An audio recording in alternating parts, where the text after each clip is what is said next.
Hi, everyone. That was a great look at season 1. Who's ready for season 2? I'm Catherine Trendacosta. I'm a staff writer at io9.com who got the lucky draw to watch The Librarians, all of season 1, and recap it. I am so happy to be here with this amazing cast, so let's just bring them out. We've got John Larroquette.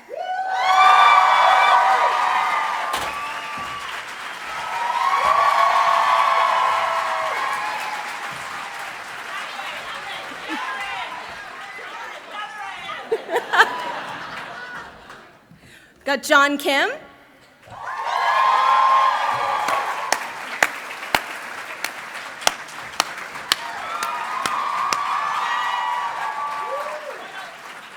Christian Kane.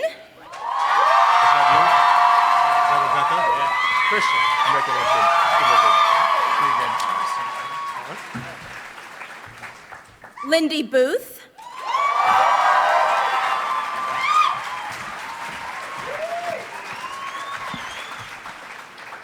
Executive producer Dean Devlin.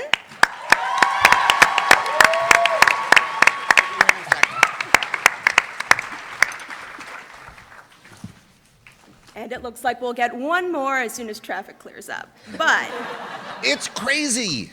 It's crazy, the traffic. I mean, it's New York and Comic-Con.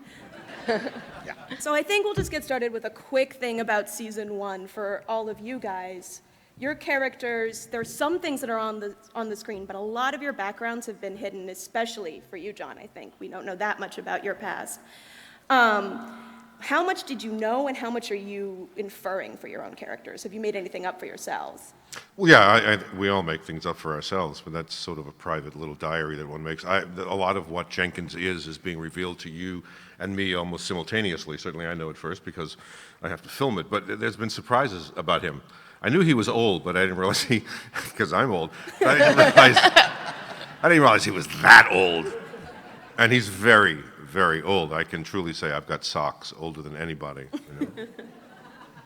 But very wise. Well, yes, that's thanks to Dean Devlin and John Rogers and the other writers. That's the only reason he has any wisdom whatsoever. How about you, Christian?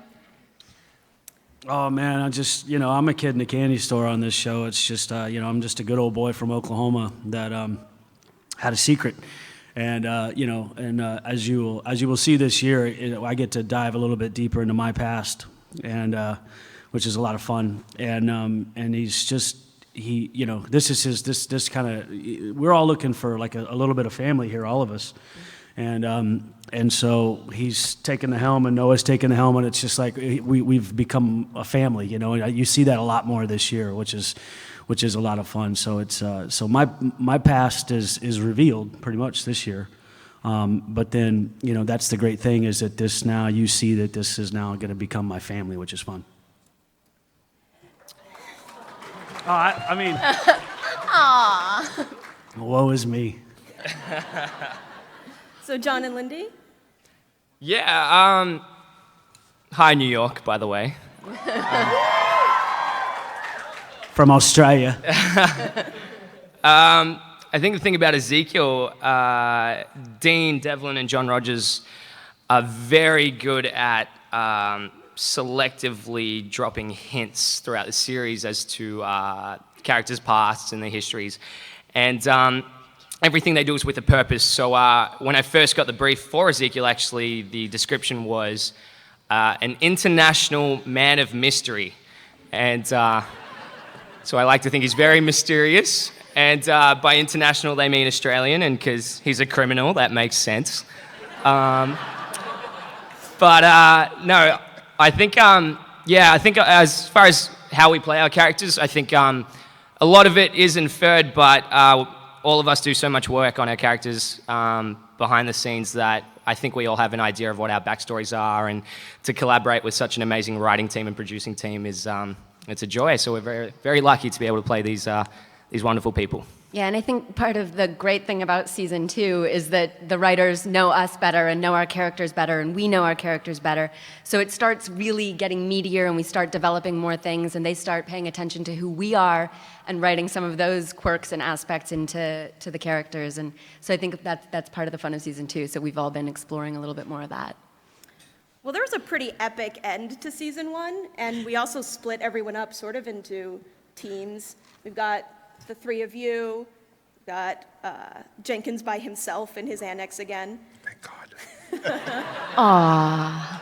And we've got Noah and Rebecca off on their adventures. So that seemed like a good ending point. How does everyone come back together? How do you work through that for season 2? I mean, first of all, we didn't know there was going to be a season 2, so we had to leave it to where we thought it was going to be, and we have a season 2 because of you guys. So thank you so much.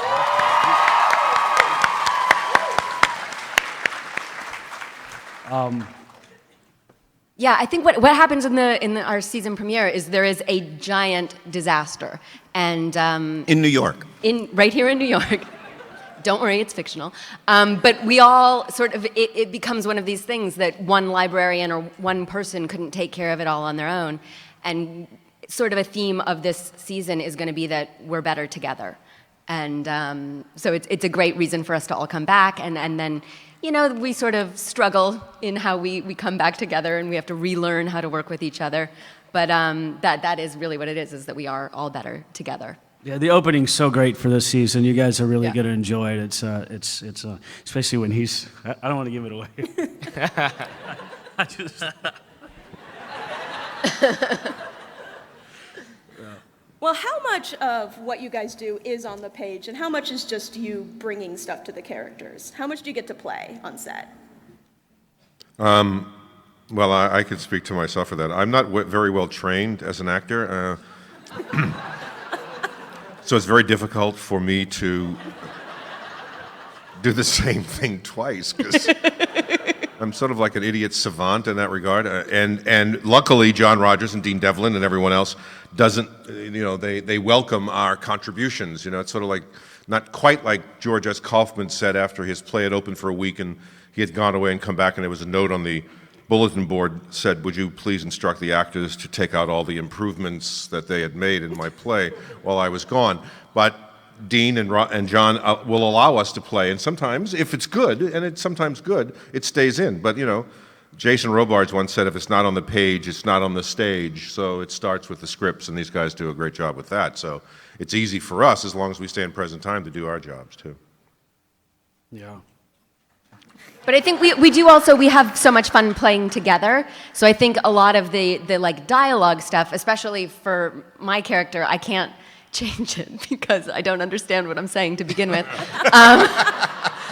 So all of that makes sense, I've been assured, and I learn it as best I can, but I can't change it because I really don't know the science and the math behind any of it. But the stuff, the interpersonal sort of stuff and the relationship stuff and the joking around, that's a lot of just us and how we relate to each other as actors and characters. On a lot of shows, they'll do these Bibles for 4 or 5 seasons out and figure out everything they're going to do. But the way John Rogers and I work is we really want to watch what they're bringing. And more often than not, we'll be in dailies and they'll surprise us. They'll create connections that we never anticipated. They'll create relationships that we hadn't anticipated. And then it inspires us to change the direction of the show. So I would say that they're not just adding some flavor on top of characters we've created. They're creating the show with us because they live with those characters 24 hours a day. We're thinking about the whole show, as a piece, but they live with these characters. They know them better than we do. So very often we're watching their work and we go, oh my God, we never saw that. We never thought of that. We're going that direction now. Yeah. Yeah, being pretty early on in my career, or I hope this might be it, but I didn't really know the boundaries as far as like how much freedom we would have to play, and I remember showing up for the pilot and Dean was just pretty much just gave me the keys to the car and let me run with it, and he would direct me in collaboration, which was so great to be able to have the power of suggestion and to be able to work with opposite such amazing and talented people was I'm extremely grateful for, but at the same time it was really great to be able to I don't know about you guys, but for me to really focus on who Ezekiel is as a person. And yeah, I think we now, coming into season 2, have worked out a flow between us, and we know what each other brings to the table and all of our strengths. And I think this year's going to be better than last. Yeah, I think part of that, like the relationship building stuff, really was great for season 2 because we really did. Hey.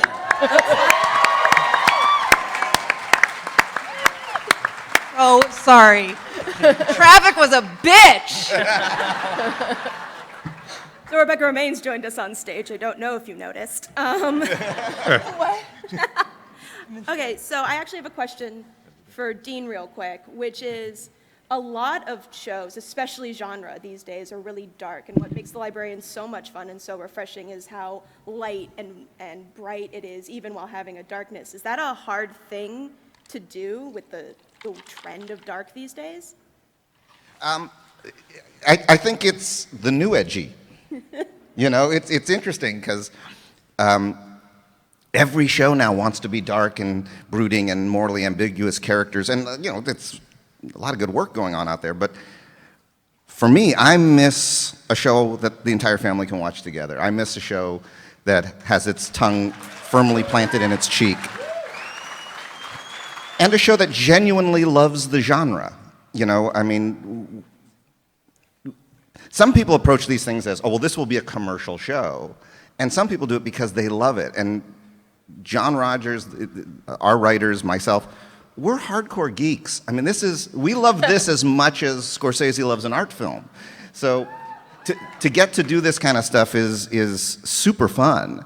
But it's difficult because, you know, for people who only do work that's incredibly grounded, there's no difference between 1 inch off the ground and 5 feet off the ground. And we like to think Librarians lives right about 3.5 inches off the ground. And all these actors here know exactly how to play that. You know, it's not so elevated that we lose the drama and that we lose how much we care about their stories, but it's elevated enough that we can really have a lot of fun. Oh, we get shameless. I think we're pretty shameless. Sometimes we are 10 feet off the ground. A lot of it goes away in editing, but we're pretty shameless. Okay, so we have some sneak peeks at season 2, special for Comic-Con. I'm very excited. We've got a few clips as well as a full trailer for season 2.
synapse rest over the world where you're hanging weightless on the precipice. I'm going out on a limb where the clouds start to fail, where in my heart and the stupid grin. Out on a limb, out on a limb, I'm out on a limb.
You used to think I was someone special till you knew my name.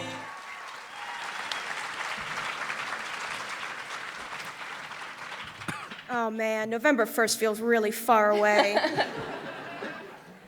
So one of the most fun things in season 1 were sort of the Easter eggs, the giant blackboard with all of the names of possibilities on it. Are we tapping into any of those for this season?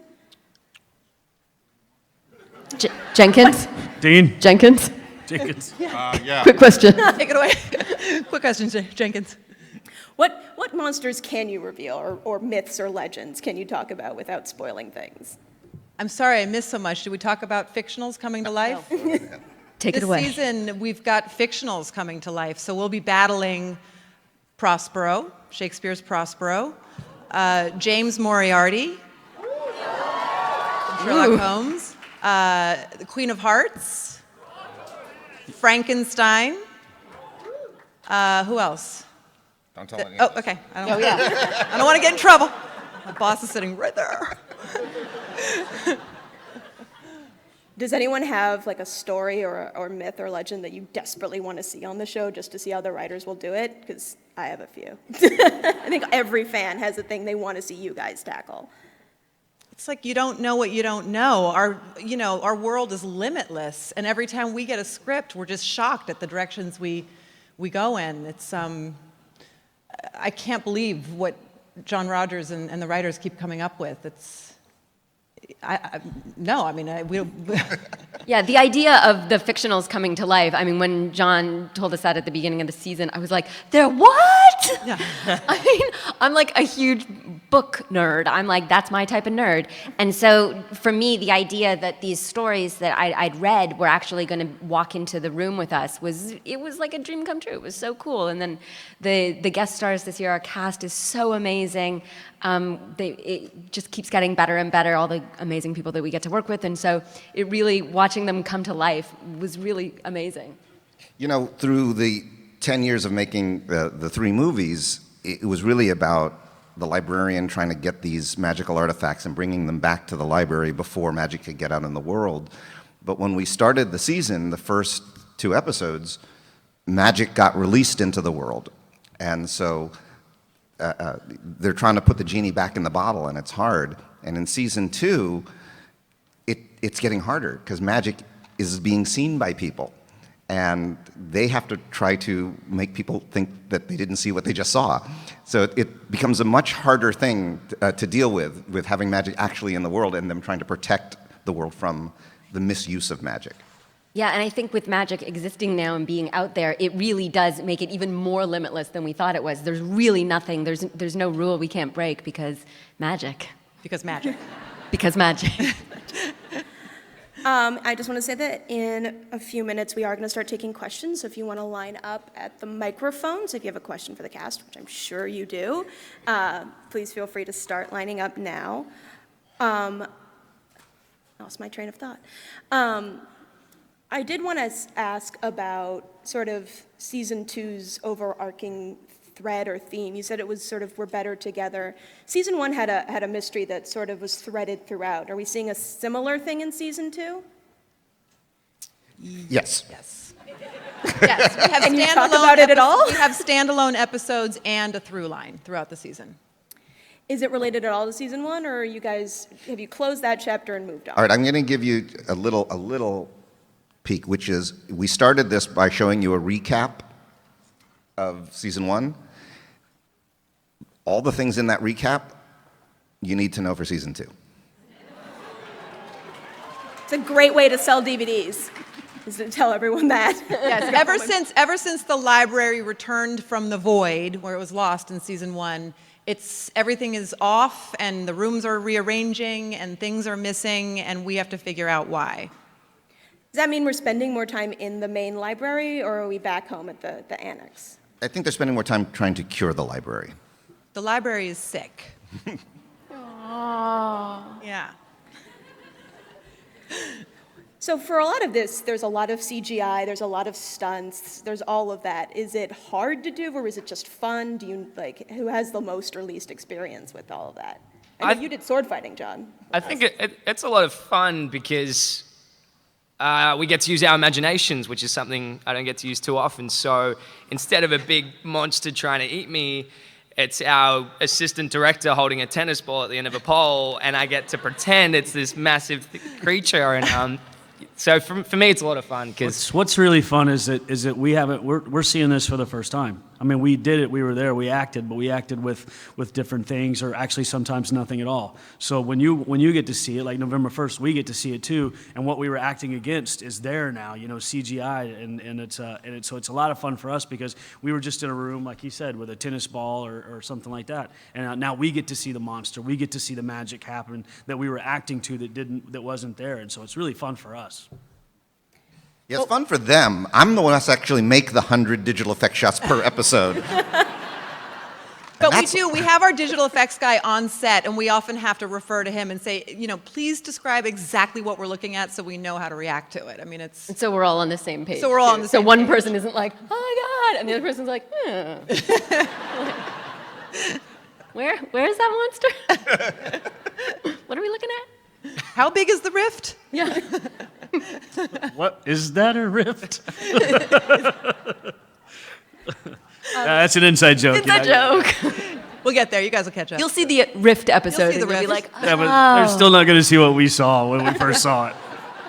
Yeah, sometimes they show It looked us, very sexual. Sometimes they show us temporary effects on the computer, and they don't look like the real Sometimes thing. it's better not to see a temporary effect. Some of them are very suggestive. Some things you other just things. can't unsee. It's true. They were like, well, you and John Kim, you got to run away from this thing. And I'm like, there's no problem, man. I'm already gone.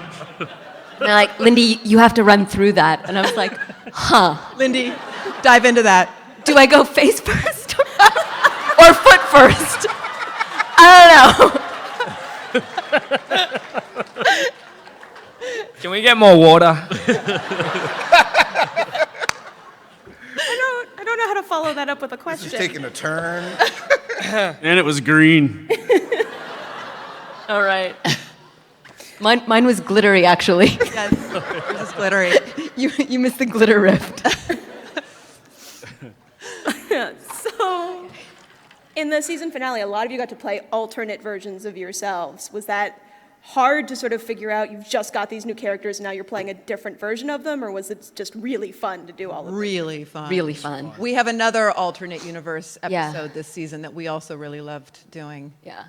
I think because on TV, you're playing the same characters, but these episodes, and we actually, not even just the finale last season when we did the fairy tale episode and the evil Apple of Discord episode. I can't believe I pulled that name out. Apple of Discord episode. But we did get to play different versions of ourselves, and it's fun because you actually find yourself discovering new things about who the character is anyway. And then putting those back together and sort of coming up, it rounds the character out even more. And Ezekiel kind of escaped the apple of discord and the fairy tales because his character is so strong. Were you disappointed that you didn't get to join in on the alternate lives until the finale? Yeah, Ezekiel is such a jerk, and he's the jerk that just gets away with everything. He's the guy in class that like would always cheat and always like be a misfit, but he'd do it behind the teacher's back and never got caught. And so to be able to play this character that, like you said, the apple of discord did not affect him. He was unaffected by the fairy tales. He got through unscathed. So to finally be able to change it up, and because I'm conditioned to be such a douchebag around these people now, it was amazing to finally be able to play this little bit more serious, stern Ezekiel. And by then I had the accent down, because the first challenge I had coming was that no one understood me. And they joked that they were going to subtitle all of my dialogue because my accent was so We weren't thick. joking. So, We weren't joking. We were serious. yeah. You're a work in progress. You cave. So we've got alternate universes and fairy tales and book characters. You cover the wide swath of everything. Do you balance the science and the magic? Are they different episodes, or are they mixed this season? Are we seeing science and magic, or magic and science?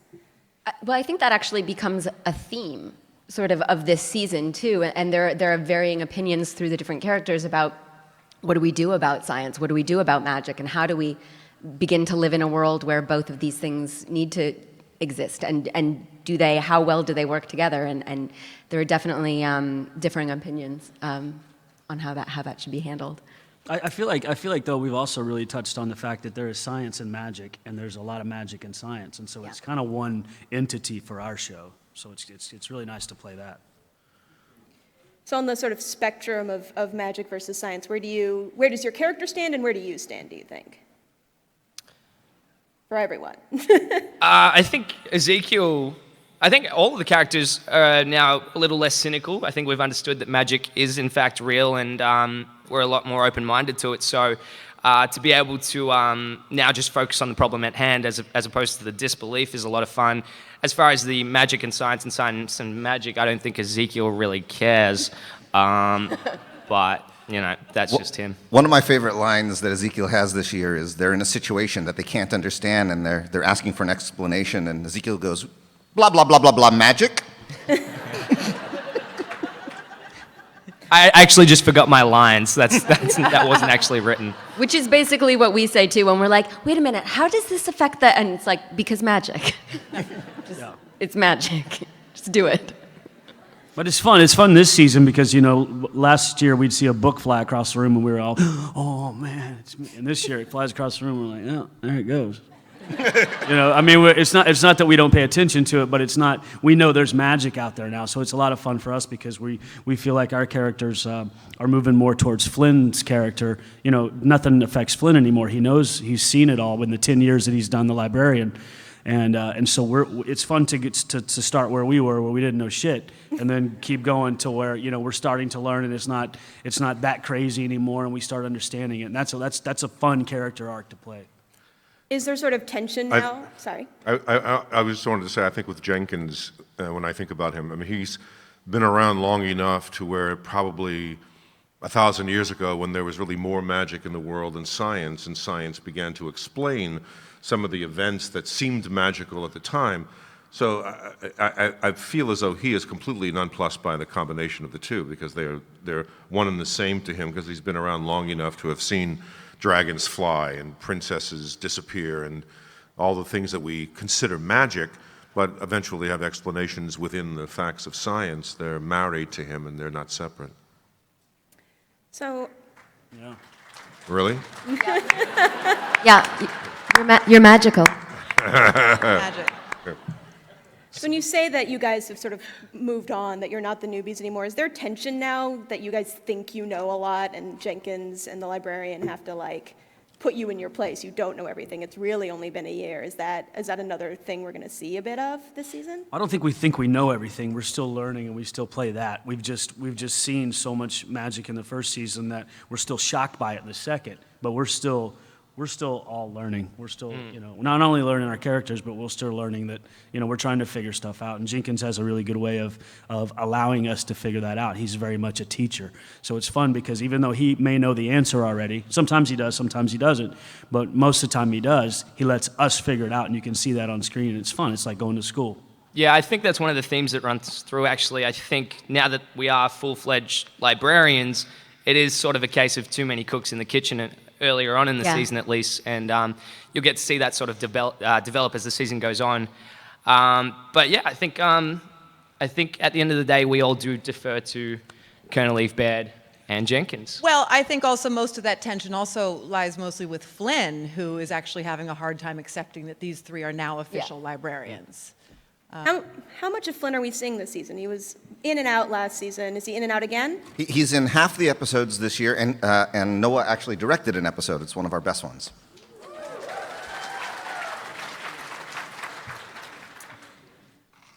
All right, I think I'm going to open it up to the questions out in the audience now. So I can see, I'll start there with you.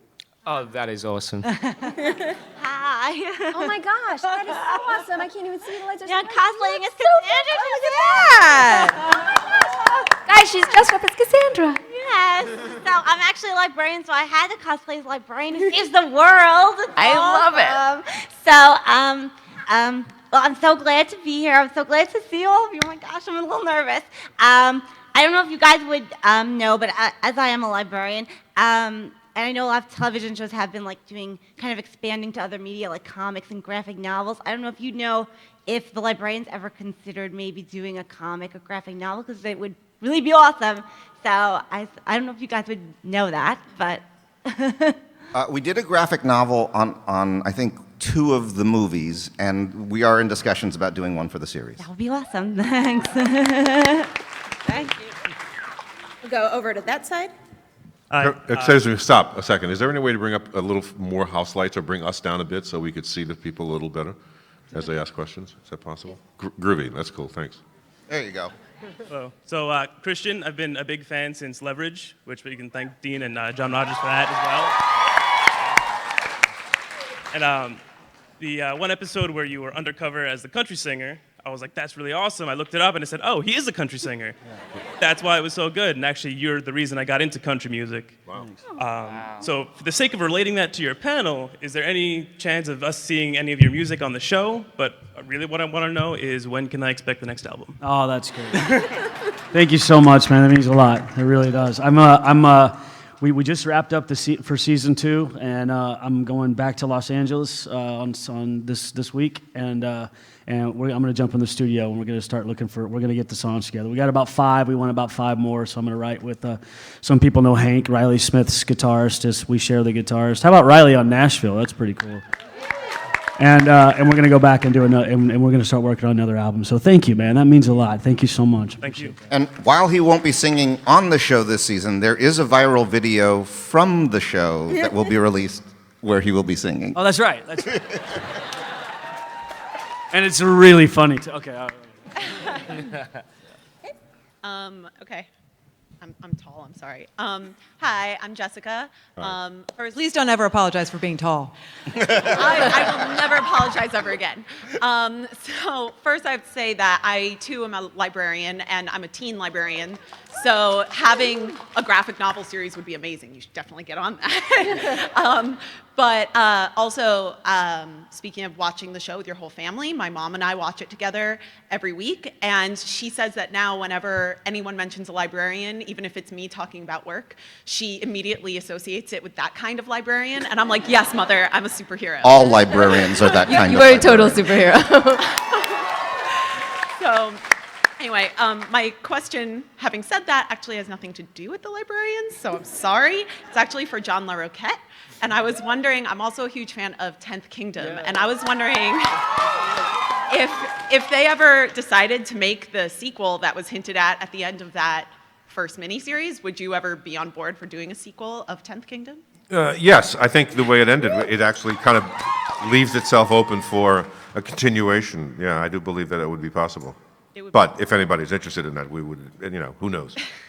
It would be lovely. But I would OD on magic at this point, I think. Yeah, but it's like the exact opposite character. In one, you're completely clueless, and in the Yeah, other, Tony is you're clueless a fellow, fountain. unlike Jenkins, that's for sure, yeah. Anyway, thank you. Yeah, sure. Over there. Hi, this one's for Lindy. If you were asked to do a Marvel or DC comic book movie, which character would you want to be? Since this is a New York Comic Con. Yeah. I mean, you think Scarlet Witch, huh? Scarlet Witch. I don't know. Scarlet Witch is good. Yeah. Maybe like Poison Ivy. Maybe. Maybe do a little of that. There's so many good redheads out there.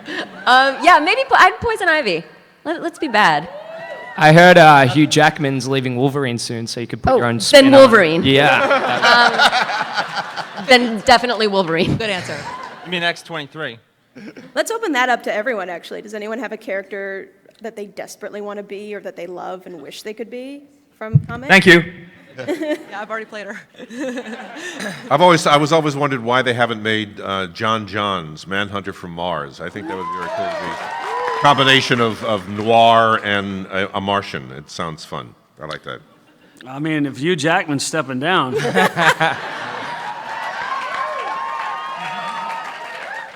Either that or a Gambit. I think I'd make a really good Gambit. My mama's from New Orleans too, John, so he's from New Orleans. I don't think he's been played right yet. Hopefully they're getting ready to do that.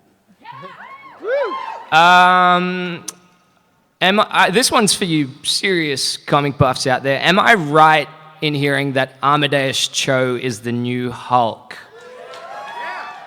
I would love a shot at that, but if not, Wolverine too.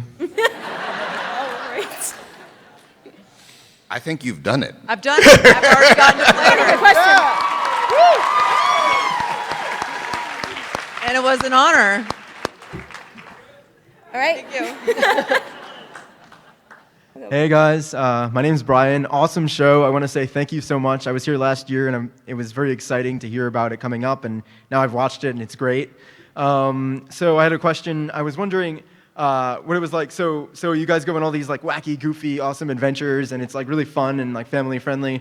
And I was wondering what it was like to do those like episodes 8 and 9 in the first season, where things got kind of like way more intense than in a lot of the other episodes.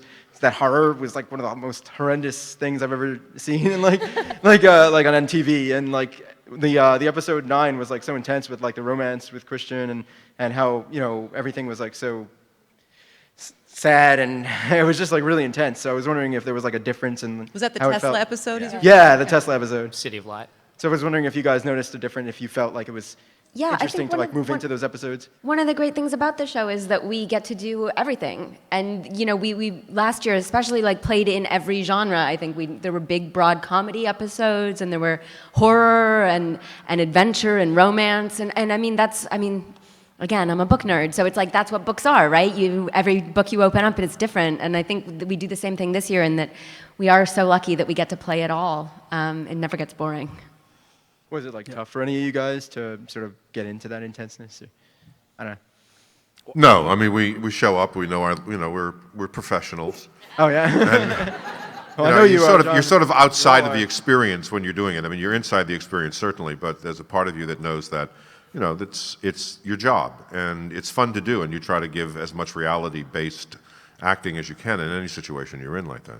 And I also think that it's that's why this show is a great show in my book, and I have so much fun being on it. Not only working with friends and family, but there's 31 flavors. It's like Baskin Robbins. You know what I mean? That's why you can't put us in a genre. It's not a drama. It's not a comedy. It's not and the reason why is because we touch on so many different emotions on this show. Even though we're having fun, you still get it's always fun to play the darker side, because if you do play the darker side, then the comedy comes through more. You know what I mean? The romance comes through more, and the evil comes through more when you go the other route. So it's fun to have those different flavors. Yeah, and as far as City of Light being your favorite episode, I totally get that. I fall in love with Christian every day. I mean, how can you not?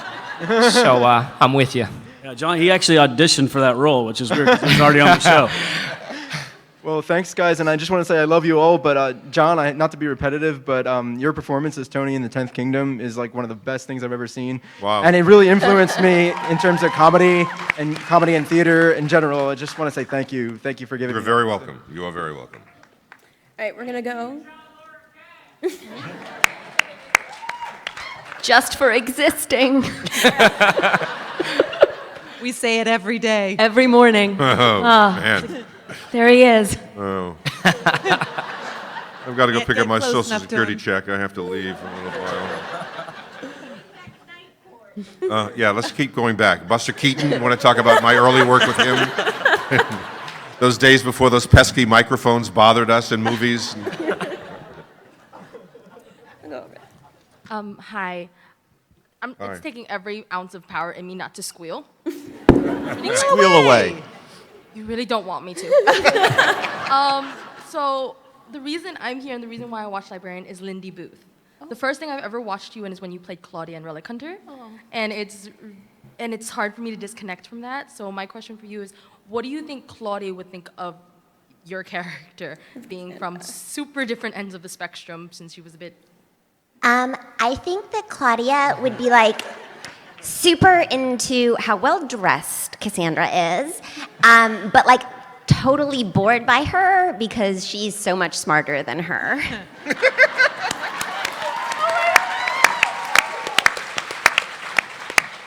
Thank you so much. You've just like realized the dream for me. Thank you. Oh, you're very sweet. Thank you.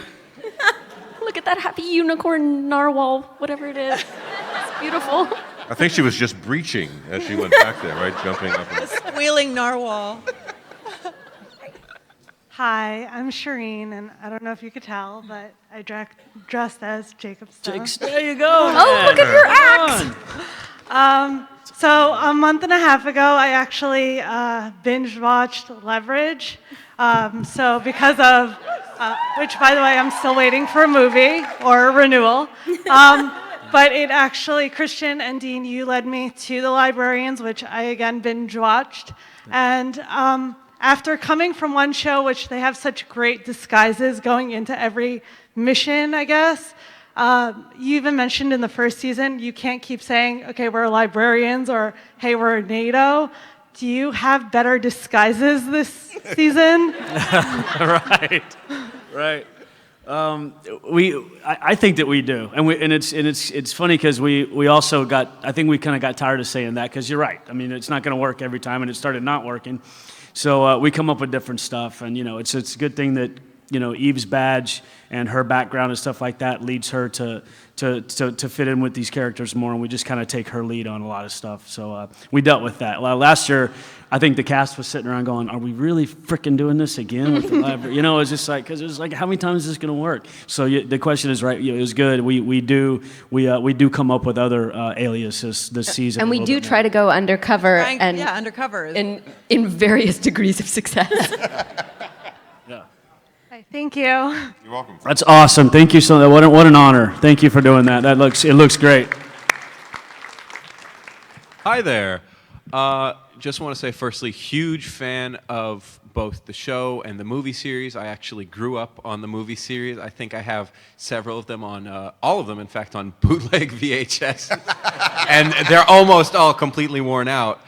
And because of that, I was wondering, you did just firstly such a good job making the Librarian movie series and the Librarians TV series connected, but also you don't need one to watch the other. Do you have plans or any desires to put in any more either direct or indirect references to the movies? There are definitely going to be some references to the movies this season. And again, what you try to do is something that if you've been involved in the universe, you get Easter eggs that no one else gets, but that you don't need them to enjoy the show.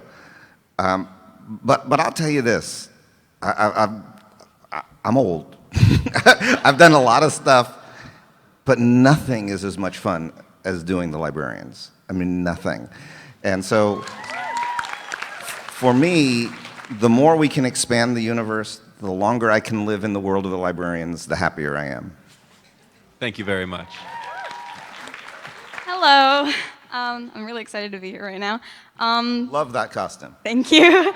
I just wanted to say, John Larroquette, I love you from 10 Kingdom. I grew up on that. I know everyone keeps saying that, That's okay. but like, a second one would be amazing. But to go to my question, I wanted to see if, without revealing too much, if we'd be seeing any romantic interests between any of the fictions and any of the librarians or any people. Maybe.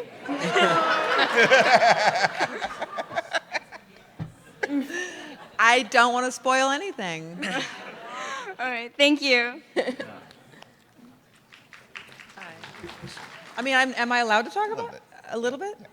Specifically? Only to them. No one else listen. Can I bring up the character? Yeah. Okay, we have our season 2 villain is James Moriarty, who's conjured up by Shakespeare's Prospero to sort of stand in as his guardian. And throughout the season, he and I sort of work against each other and together to help Flynn and Prospero.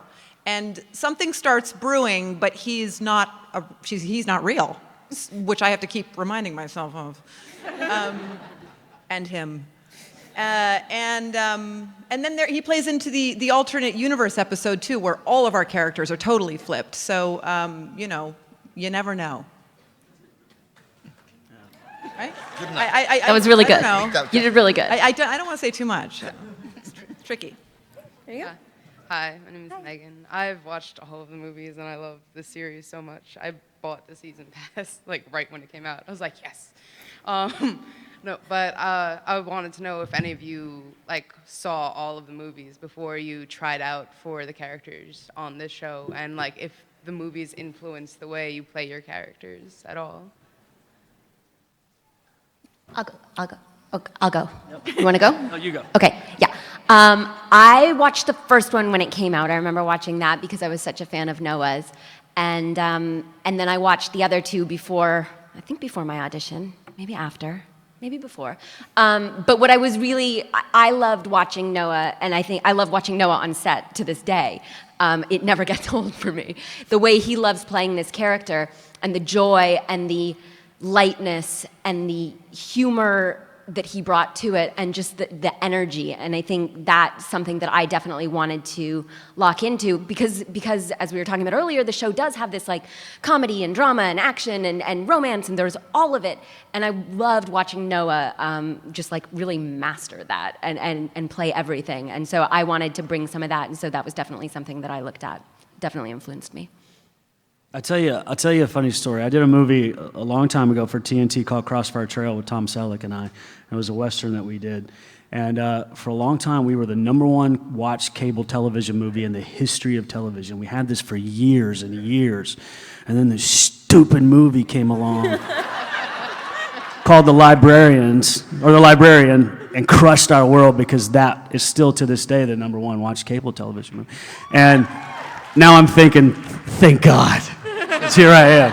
I remember being so mad at this guy and Noah Wiley, and I was just like, you took it from me, man. And then I'm so happy that it was received so well by you guys, because now I've got a job and I'm really thankful. So I remember we were shooting the third movie in New Orleans, and during the shooting of the first and second movie, every time Noah and I would go out, people would go, oh my God, it's Dr. Carter. Oh my God, it's Dr. Carter. And one day we're in an elevator in New Orleans shooting the third one. The door opens and there's these people standing there and they go, oh my God, Flynn Carson. And Noah just kind of smiled and went, now it's happened. All right, I think this is going to be our last question. Oh, I'm so sorry. Well then. I grew up watching the movies with my mom, and we both love it, and we were so excited about season 1, and we're super excited about season 2. But what I wanted to ask is, I'm certain everyone has a favorite episode from season 1. What's all of yours? season 1? Yeah. A favorite episode from Favorite season episode. That film. Finale. For me, it's the finale. Our finale. For me, it was the fairy tale episode. Yeah, we were very young when we did the fairy tale one as characters, and I really enjoyed the fairy tale one because it was like all of a sudden we were getting to throw in a lot of comedy and working together. And Noah had left, and so it was just this team, and so that was a big one for me. Jonathan Frakes directed, and he's just the best director in the world. Yeah. It was the fairy tale for me. For me, it was the finale. For my mum, it was any episode Noah was in. She actually got to meet Noah this year, and in my 20-something years of life, I've never seen my mum go red. And she turned into a tomato, and it was Say hilarious. tomato. Sorry, a tomato. Ooh, and Christmas, the Christmas one. Christmas, the Christmas episode we loved. Bruce Campbell is Santa Claus. Yeah. Okay, well, that wraps it up for the librarians, unfortunately, but we do have one more special thing for all of you that have come today. We're going to take a special look at Agent X, which is the show that will be coming on after the librarians this year. And so in order to introduce that, we have one of the stars of the show, which is going to be Jeff Hefner, if he could come out. Yay.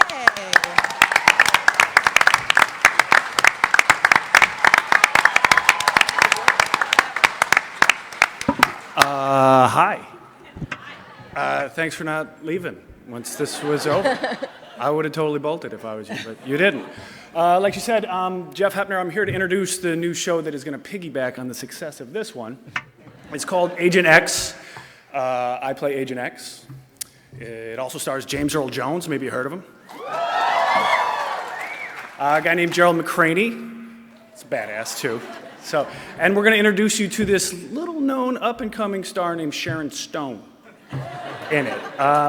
So they want me to talk about the clip, but it's a fucking clip. You guys get it, and you're going to love it. I hope you think it's as badass as we do. And watch it till the end, because Christian Kane takes his shirt off at the very end. So, thank you. Enjoy. Thank you. Thank you. It took one look and I stared.